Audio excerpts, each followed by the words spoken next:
ଚାଙ୍ଗଡ଼ା Mika ବା ବାର ଲାଗି ପାଟ ଜଗା ଯାଇଥାଏ ଆଉ ଏଇ ପାଟରେ ଗୀତ ଗୋବିନ୍ଦ ଶ୍ଲୋକ ବୁଣା ଯାଇଥାଏ। ଶ୍ରୀ ରାମଦାସ ମଠ ଫୁଲରେ ତିଆରି କରପଲ୍ଲବ ଆମର କୁଣ୍ଡଳ ଆଉ ତଡ଼କିଆରି ଯୋଗାଇଥାନ୍ତି।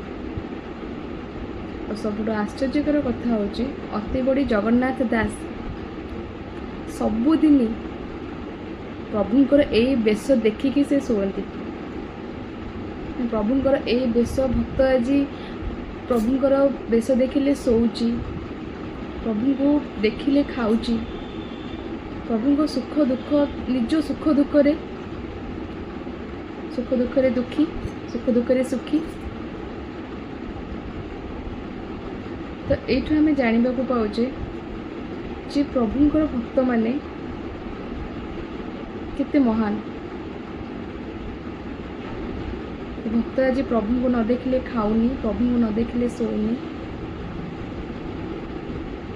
ଯଦି ମୋ ଭିଡ଼ିଓଟା ଆପଣମାନଙ୍କୁ ଭଲ ଲାଗିଲା ପ୍ଲିଜ୍ ଲାଇକ୍ କରନ୍ତୁ, ସେୟାର କରନ୍ତୁ ଆଉ ମୋତେ ଫଲୋ କରନ୍ତୁ।